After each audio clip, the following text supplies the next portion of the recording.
Bore da i chi, a croeso cynnes iawn i chi yn gwasanaeth bore yma.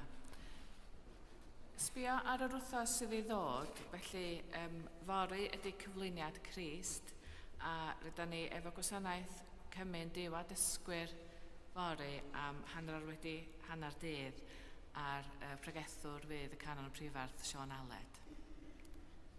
Mae gennym ni ein cyfarfodydd a'n gwasanaethau arferol yn ystod yr wsos hefyd, a gai dynnu'ch sylw chi at y daflen arall, y saflen cyhoeddiadau. Mae gennym ni lot o bethau'n dod i fyny, felly os ydych chi'n sbio ar heini, mae gennym ni gwasanaeth ar gyfer dim Merchar Lludw ar y deunawfed, a dyn mae yna lot o wybodaeth am gwasanaethau a cyfarfodydd yn ystod tymor y grawys yn yr cyhoeddiadau hefyd.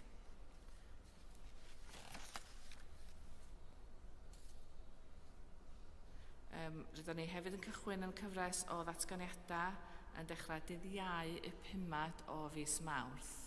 A mae'n gwasanaeth iachau ni hefyd fel arfer dydd Gwener. Mae hwnnw hefyd yn fusol fetha yr diwa dysgwyr. A mae yna wybodaeth o fanna ynglyn â cyrsiau'r grawys a hefyd cylch deiniol. Rydyn ni'n algychwyn cylch deiniol hefyd ar nos Fawrth am 7 o gloch yn hyd deiniol ac yn edrych ymlaen yn fawr i'ch gweld chi yna. Hefyd, cyhoeddiad llawen, mae gennym ni reolwr gweithrediadau yn cychwyn wsos nesaf, a enw fo ydy Thomas Dobson, a mi i gyfrifoldeb o fydd sicrhau fod pethau'n rhedeg yn ysmwydd yn Agadeirlan. A mae o yn siaradwr Cymraeg rhugl iaith gyntaf ac yn dod o Nefyn, ond peidiwch â sbio i fewn ormod i fewn i hynny. O'n i'n nabod o cyn iddo fo gael y swydd. Felly, gawn ni dreulio wan chydig o amser yn paratoi yn hynna ar gyfer y gwasanaeth. Heddiw yma ydy'r 4 Sul yr Ystwyth.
Yn enw'r Tad a'r Mab a'r Ysbryd Glân.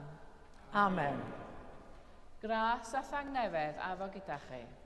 Ath gadw di yng nghariad Crist. Gan droi at Grist y goleuni, sydd wedi gwasgaru tywyllwch ein byd, gadewch i ni lawenhau yn ei allu i achub.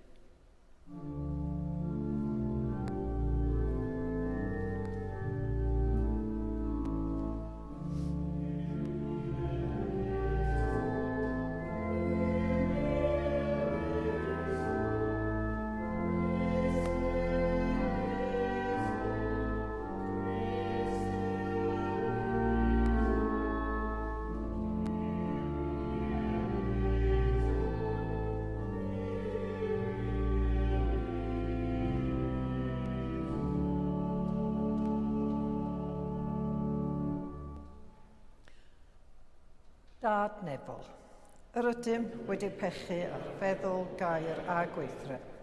A heb wneud yn afon, mae'n weddwr gynnym, ac yr ydym o ddifrif yn eich gorau. Mwyn y fawr sy'n Crist am ei farw drosto, mae ddeuau'n i'r cwbl eithrio, ac arwain ni yn ei ffordd i gerdded o'r plant y goleuni. Amen. Yr holl alluog ddew sy'n maddau bawb sy'n wir edifeiriol, a jigar hawdd a chryddhau o bechod, eich cadarnhau mewn daioni, a'ch dwyn i bywyd tragwyddol, trwy Iesu Grist ein harglwydd. Amen.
Gweddion. Dduw y Creawdwr a'r chmynodd yn y dechreuad i'r goleuni disgleirio o'r tywyllwch. Gweddiwn ar reoleuni efengil o gyneddus Crist, wasgaru tywyllwch anwybodaeth ac anghrediniaeth, disgleirio yng nghalonnau dy holl bobl, a datguddio yr adnabyddiaeth o ddogoniant yn myneb Iesu Grist, dy fab yn harglwydd, sy'n fyw ac yn tenasu gyda thi a'r Ysbryd Glân, yn un Duw, yn awr ac am byth. Amen.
Darlleniad o lythyr cyntaf Sant Paul at y Corinthiaid. O ble gyd y gair am y groes, ffolineb yw i'r rhai sydd â lwybr y colledigaeth, ond i ni sydd ar lwybr iachawdwriaeth, gallu Duw ydyw. Y mae'n ysgrifenedig, dyn ni striaf o'i ffineb y doethion, a dileiaf deall y deallydd. Pa le y mae'r un doeth? Pa le y mae'r un dysgedig? Pa le y mae ar ymresymif yr oes bresennol? Oni naeth Duw o'i ffineb y byd yn ffwlineb. Oherwydd gan fod y byd yn oethineb Duw wedi methu adnabod Duw trwy o'i ffineb ei hun, gwelodd Duw yn fad trwy ffwlineb y rhyn yr ydym ni yn ei brygethu achub y rai sydd yn credu. Y mae'r rifewon yn gofyn am arwyddion, a groegiaid hoethau yn chwiliau am fo'i ffineb. Ei ffrnynnu, pregethu yr ydym Gris wedi ei groeshoelio, yn dramgwydd i'r rifewon ac yn ffwlineb i'r cenhedloedd. Ond i'r rhai a alwyd yn ifewon a groegiaid, y mae'n Grist gallu Duw a doethineb Duw. Oherwydd y mae ffwlineb Duw yn fwyfach na doethineb dyfynol, a gwendid fyw yn gryfach na chryfder yno. Ystyriwch sut rhai ydych chwi alwyd gyfeillion.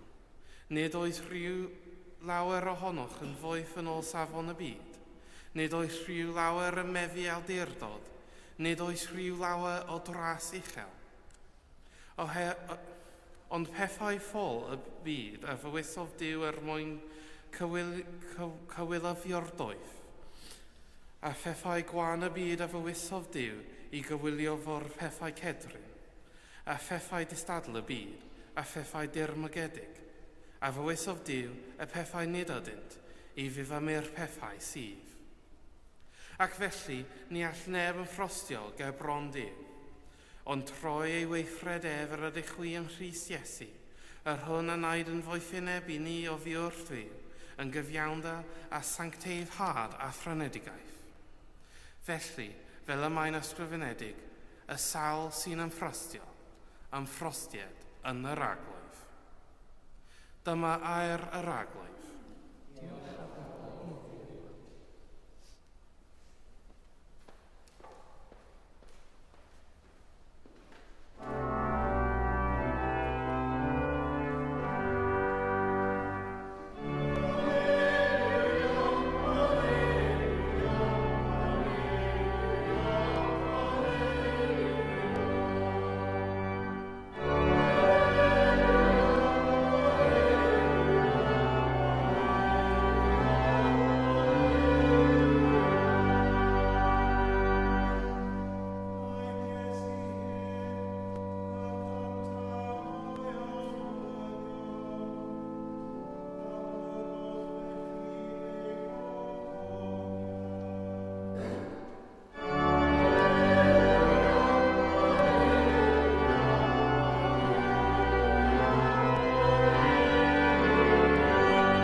Yr arglwydd a fo gyda chwi. Gwrandewch Efengil Crist yn ôl Sant Ioan.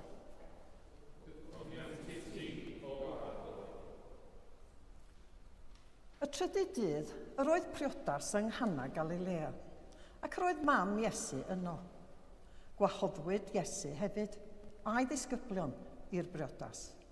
Pallodd y gwin ac meddai mam Iesu wrtho ef. Nid oes ganddynt win. Dywedodd Iesu wrthi hi, wraig, beth sydd â fyny di a mi? Neu diw fawr i wedi dod eto? Dywedodd ei fam wrth y gwasanaethyddion, gwnewch beth bynnag a ddywed wrthych. Roedd yno 6 olestri carreg i ddal dŵr, wedi ei gosod ar gyfer defod glanhad yr Iddewon, a phob un yn dal 20 neu 10 ar 20 o alwyni. Dywedodd Iesu wrthynt, llannwch y llestri a dŵr, a llanwasant hwy hyd yr ymyl. A meddai wrthynt, yn awr, tynnwch beth allan, ac ewch ag ef i lywydd y wledd. Ac wnaethant felly. Profodd llywydd y wledd y dŵr, a oedd bellach yn win, heb wybod o ble roedd wedi dod. bod y gwasanaethyddion a fynd tynnu'r dŵr yn gwybod. Yna, galwodd llywydd o wledd ar y priodfab ac meddai wrtho.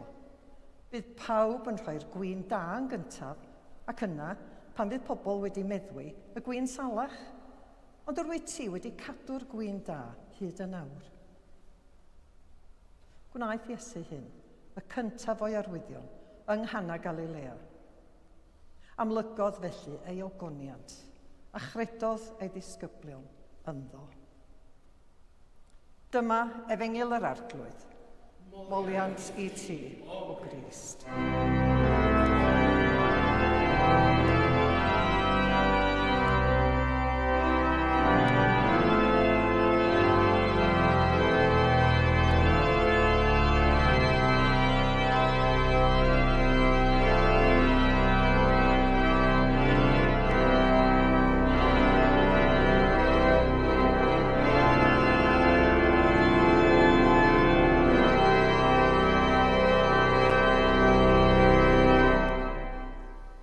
Yn enw'r Tad a'r Mab a'r Ysbryd Glân. Amen. Mae'n anghygoel faint y gallwch ei wneud mewn tridiau. Dim ond tridiau oedd fy ngwyliau diwetha. Doeddwn ni ddim yn siŵr i ddechrau a oedd yn werth mynd i ffwrdd am ddim ond tridiau. Yn enwedig pan eithon ni dramor, yr holl deithio am ddim ond tridiau. Ond wrth gwrs, mae tridiau yn rhatach. Rhatach i'r gwesty, rhatach oherwydd dim ond bag llaw sydd ei angen, ac oherwydd nad oes angen prynu cymaint o brydau bwyd. Doedd dim angen i mi boeni a deud y gwir. Mewn gwirionedd, gallwch chi wneud cryn dipyn mewn tridiau. Nid yw'n ymlaciol, ond mae'n brofiad. Wrth gwrs, dylen ni fod wedi gwybod. Mae bod yn Gristion yn eich dysgu bod llawer yn gallu digwydd mewn tridiau, a bod tridiau yn gyfnod pwysig. Gochmynnwyd i Abraham a Berthi ei fab ar ôl taith o 3 diwrnod i fynydd Morea. Gyfynodd Moses i Pharo adael iddo arwain y bobl ar daith tridiau anialwch i offrymu aberth i'w Duw. Treuliodd Jonah 3 diwrnod ymol y pysgodyn mawr. Bues i ar goll am 3 diwrnod pan oedd yn fachgen. Ac wrth gwrs, yn bwysicaf oll, cafodd Iesu ei groeshoelio, ei gladdu yn y bedd ac atgyfododd y cyfan o fewn tridiau. Felly, pan glywon ni ar y trydydd dydd yr oedd priodas yng Nghana Galilea, nid stori gyffredin yn unig a glywon. Mae rhywbeth arbennig ar fi'n digwydd. Bydda'r bobl gyntaf a glywodd y straeon hyn wedi gwybod hynny. Wrth glywed y geiriau ar y trydydd dydd, dylai clustiau Cristnogion godi. Felly, beth oedd Iesu wedi bod yn ei wneud dros y dyddiau diwetha? Wel, yn ôl Ioan, roedd o wedi bod yn brysur iawn. Ar ôl i Ioan Fedyddiwr ei gyhoeddi yn fab Duw, ymunodd 5 disgybl newydd ag ef, pobl oedd wedi clywed amdano fel y gwaredwr addawedig. Efallai mae nhw sydd yma heddiw gyda Iesu yn y priodas. Dydyn ni ddim yn gwybod priodas pwy ydyw, does dim ots, oherwydd unwaith eto mae'n dweud rhywbeth pwysig wrthym. Dysgodd Iesu lawer drwy'r ddelwedd priodas. Dysgodd am bobl a wahoddwyd i wledd priodas, ond yn gwneud esgusodion i beidio a dod. Dysgodd am ddyn a ddaeth i briodas heb wisg briodasol. Dysgodd am y morwynion priodas, dwyth a ffôl, a oedd wedi paratoi neu beidio ar gyfer dyfodiad y priodfab. Yna, pan gafodd ei ferniadu am beidio ag am prydio, Gofynodd a allai gwesteion y briodas a laru tra bydda'r priodfab gyda nhw. Gwelwn felly fod delwedaeth priodas yn bwysig iawn yn y Beibl. Dywedodd Eseia, fel mae'r priodfab yn llawenhau yn y briodfech, felly y bydd dy Dduw yn llawenhau yno ti. Mae priodas dda yn cael ei pharatoi'n ofalus. Gall gymryd misoedd o gynllunio a threfnu mwyn sicrhau bod popeth yn iawn. Felly, mae'r priodas ddaearol hon yn dweud rhywbeth wrthym am y perthynas rhwng Duw a ninnau. Dychmygwch y Cristnogion cynnar wedi ymgynnull mewn tŷ ella yn aros i glywed straeon am Dduw ac yna'n clywed y geiriau ar y trydydd dydd yr oedd priodes yng Nghana Galilea. Ar unwaith, maent yn gwybod ei bod ar fin clywed rhywbeth pwysig iawn. Bydda briodas honno wedi bod yn llawen. Digwyddiad pwysig y mywydau pobl Cana. Cyfle i ddathlu yng nghanol caledu bywyd. Bydda'r môr helaeth ac agalla'r teulu a'r cyfeillion ei fforddio, ac wedi gofyn am lawer o baratoi. Ond, yn y dathliad dynol hwn, aeth rhywbeth o'i le. Daeth y gwin i ben. Gallai hyn fod wedi achosi cywilydd mawr. Nid oeddent wedi darparu'n iawn ar gyfer eu gwesteion. Dychmygwch fynd i dderbyniad priodas a'r bwyd yn dod i ben cyn iddo gyrraedd atoch chi. Dyna math o ofid roedd rhieni'r briodas yn ei wynebu. I'r sefyllfa drychinebus hon daw Iesu, neu ei fam mewn gwirionedd. Gan fod Mair yn gwybod bod enw da'r teulu mewn perygl. Mae Iesu'n ymddangos yn amharod ar y dechrau. Nid ei benderfyniad ef yw sut y bydd ei weinidogaeth yn datblygu, ac nid penderfyniad Mair chwaith. Hyd yn oed mae Iesu'n aros am amseriad Duw. Ond mae'r amser yn fyr. Ac efallai mai anogaeth Mair yw'r arwydd sydd ei angen arno fod Duw yn meddwl ei fod yn barod. Wedi'r cyfan, briodas yw hon, ac y gall pobl fethu a pharatoi'n iawn, nid yw Duw yn methu. Oherwydd ei natur i'r hun, mae Duw am i ni fyw bywyd o ddigonedd, ac mae Iesu'n gwybod mae dyma'r amser i ddangos hynny. A dyma'n union y mae'n ei wneud. Mae'n troi at y 6 o lestri carreg a oedd yn dal 20 neu 10 ar 20 galwn o ddŵr. Ac yn gofyn iddynt gael ei llenwi hyd yr ymyl. Hyd yr ymyl, nid yw'n hynny'n ond digon o win, ond yn swm afresymol o win. Rhwng 450 a 680 litr, sy'n 600 hyd at 900 o boteli o win. Mae'n wir y bydda'r priodasa'r cyfnod yn debygol yn gynnwys y pentra cyfan, ond hyd yn oed wedyn, dim ond tua 100 neu 150 o bobl fyddai yno. Ar y trydydd dydd hwnnw mewn priodas, yn ei arwydd cyntaf, mae Iesu'n dangos natur helaeth a hael Duw. Nid yw'n troi dŵr yn win yn unig. Mae'n troi lot o ddŵr yn win.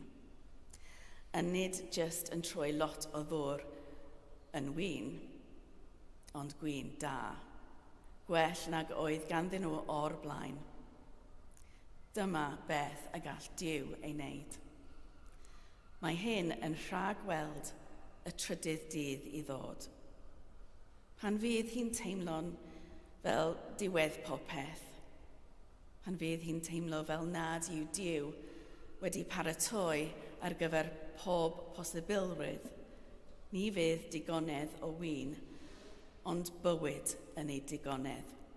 Bywyd sy'n trechu marwolaeth. Mae arwydd cyntaf Iesu yn ein paratoi ar gyfer ei arwydd pwysicaf.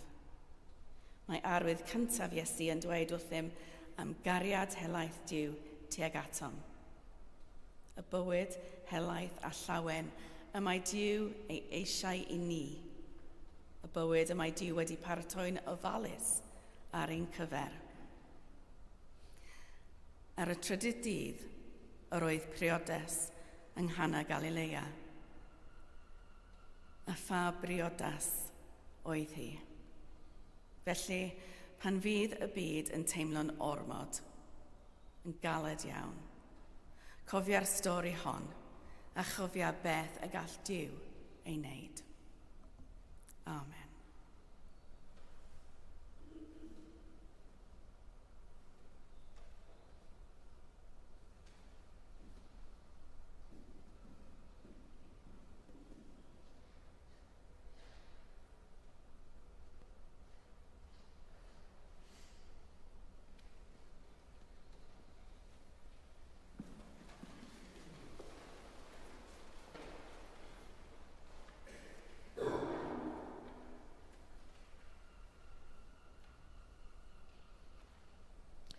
Gan i gadarnhau'n ffydd yn credor bedydd. Yr wyf yn credu ac yn ymddiried yn Nuw Dad, fy nhonell pob bod a bywyd. Yr un yr ydym yn bod ei fwy. Yr wyf yn credu ac yn ymddiried yn Nuw Fab, a gymerodd ei natur ddynol ni, a fi farw drosodd ac at gyfodol. Yr wyf yn credu ac yn ymddiried yn Nuw Ysbryd Glân, sy'n rhoi bywyd i bobl fi, ac yn amlygu Crist yn y byd. Dyma ffydd yr Eglwys, dyma ein ffydd ni. Yr ydym yn credu ac yn ymddiried yn un Duw, Tad, Mab ac Ysbryd Glân. Amen. Anwylfrodir y chwiorydd, mae goleuni gogoniant Crist wedi gwawrio ar y byd. Gadewch i ni weddio gyda'n gilydd dros y byd y daeth ef i'w waredu, gan ddeisif y bydd yr Eglwys yn oleuni cenhedlaeth.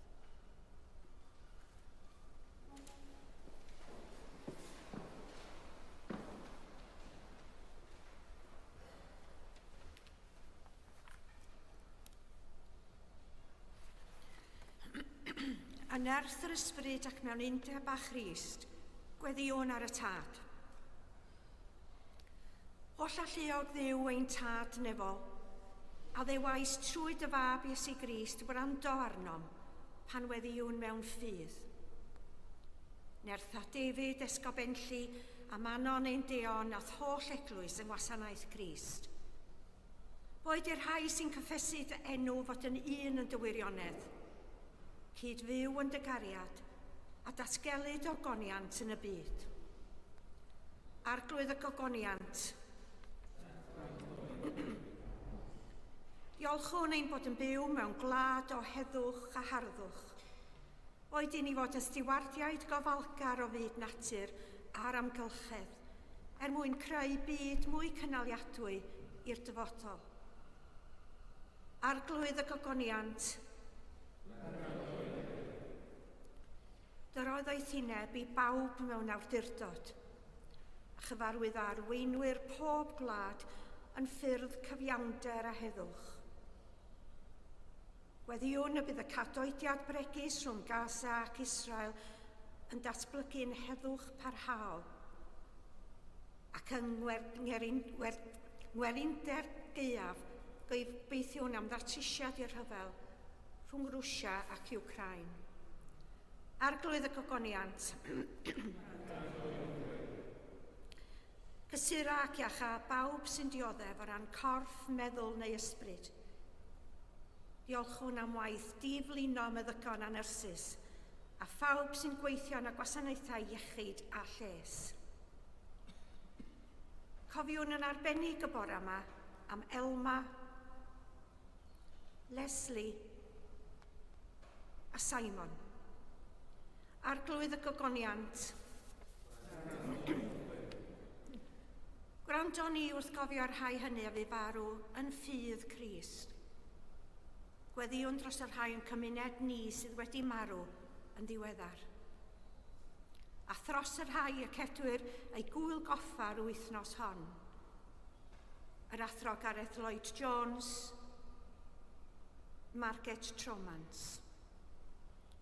Mewn enid o ddistawrwydd, cofiwn ein hanwyliaid na sgwelwn mwyach. Gorffwys tragwyddol yr oeddynt o ddiw.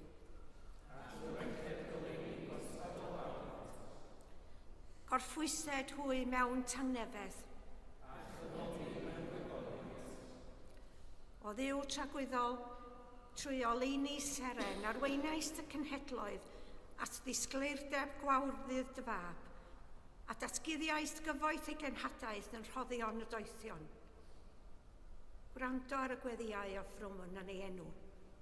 Cesglir pawb ynghyd i fwynhau am byth o goniant dy fab, Iesu Grist. Amen.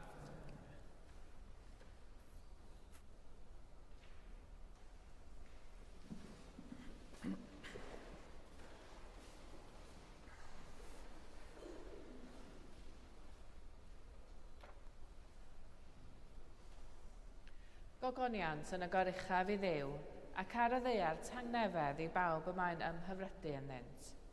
Tangnefedd yr arglwydd a fo bob amser gyda chi. A hefyd gyda thi. Gadewch i ni gynnig arwydd o dangnefedd. Dangnefedd.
Dathlwn gyda'n gilydd roddion a gras Duw. Cymerwn y bara hwn, cymerwn y gwyn hwn, i ddilyn y siampl Crist, ac i ddyddhau i ochr. Yr arglwydd afo gyda chi. A hefyd gyda chi. Dyrchefwch eich calonnau. A rydym yn dyrchafu at yr arglwydd. Diolchwch i'r arglwydd ein Duw. Iawn yn rhoi diolch am bod. Iawn yn wir ein dyletswydd am llawenydd, bob amser ac ym mhob lle i diolch i ti, Dad Sanctaidd, holl a lluog a bythfiwiol Dduw, trwy Iesu Grist ein harglwydd. Ac yn awr, dathlwn ddatguddiad o goniant a amlygwyd drwy'r gair a ddaeth yn gnawd. A ddolodd y doethio nef yn frenin yr holl genhedloedd. Ar lan yr iorddonen gorchmynnais ni i wrando a danwyl fab wrth iddo gyfodi o ddŵr y bedydd. Yng Nghana, amlygodd ei allu i ddatguddio'r gredigaeth newydd yn y dŵr a droewyd yn wyn. Ef yw'r eneiniog, dyfeseia di sy'n dwyn gobaith ac iachadwriaeth i'r byd. Felly, gyda llir angylion a holl gwmpeini'r nef, cyhoeddwn o goniant dy enw, ac ymuno a hwy yn ei hemyn di-derfyn o ddaw.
Pob moliant a diolch i ti, y gwir a'r bywiol Dduw, crewr pob peth, rhoddwr bywyd. Lluniais ni ar dy ddelw dy hun, ond yr ydym ni wedi difwyno'r ddelw honno a syrthio'n bryn o ddogoniant.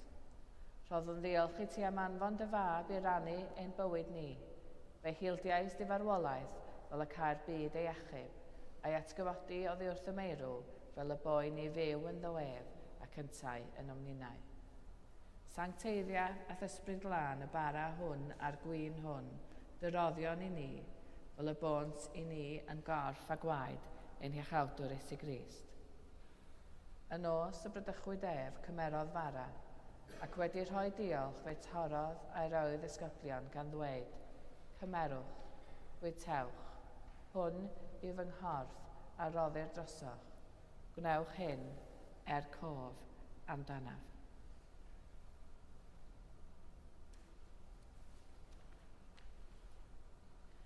Yr un modd ar ôl swper cymerodd y cwpan, ac wedi rhoi diolch fe rhoddodd iddynt gan ddweud, yfwch o hwn bawb, oherwydd hwn yw fy ngwaed o'r cyfamod newydd, a dywelldir drosoch a thros lawer maddeuant pechodau.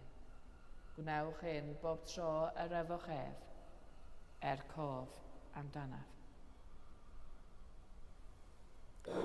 Cyhoeddwn dirgeledd y ffydd. Bu farw Crist, at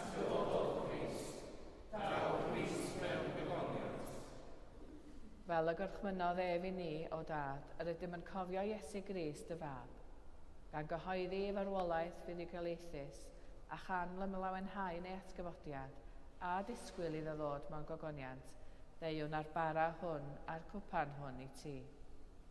Derbyn ein haberth o ddiolch amoliant, adfer ac adfywiad o holl bobl, adnewydda ni a phawb y gweddion trostynt a thras a thfendydd nefol, a derbyn ni yn y diwedd gyda'r holl saint i'r llawenydd di-derfyn hwnnw a addawyd i ni gan dy fab, ein harglwydd Iesu Grist. Trwy ddo ef, gyda gef yn ddo ef, Yn undod yr ysbryd glân, eiddo ti dad holl alluog, yw pob anrhydedd a gogoniant, yn oes oesoedd. Amen.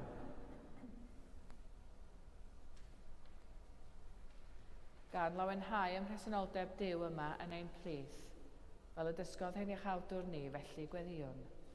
Ein tad, rhwnnwyd sy'n nefyn, sancteiddio'r nefyn, deled y deyrnas, neled y deyrnas, megis yn y nef, felly am ddeall, dyroi ni heddiwyd barod yn ddil, a malai ni ein dylydyn, fel y ddoddi yn unan ein dylydyn, ac nac arwain ni yn oed y gael, eith y gwared yn ei rhag drwg, ar y sefan tir deyrnas, a gallu a'r agoniant, yn oes oesoedd. Amen. Yr ydym yn torri'r bara hwn i rannu yng nghorff Crist.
Dewch, derbynion gorff a gwaed yn hargwydd Iesu Grist a roddwyd drosom, ac yn barthwn anno yn ein calonnau trwy ffydd gan roddi diolch.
Diolchwch i'r arglwydd oherwydd graslon i wef.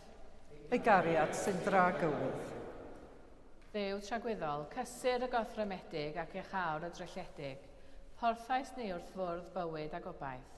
Disg yn ei lwybrau a ddwynder a thangnefedd, mwyn yr holl fyd gydnabod teyrnas dy fab, Iesu Grist ein harglwydd. Amen. Amen. Yr arglwydd addo gyda chi. A hefyd gyda thi. Bydded i Grist a gasglodd yn un bopeth dearol anefol trwy gymryd ein cnawd ni, eich llenwi a'i lawenydd a'i dangnefedd, a bendith Duw holl alluog, y tad, y mab a'r ysbryd glân, a fo'n eich plith a cadrigo gyda chi yn wastad. Amen. Gan lawenhau yn y gair awreithpwyd yn gnawd, ewch mewn tangnefedd, i garu a gwasanaethu Crist. Yn enw Crist.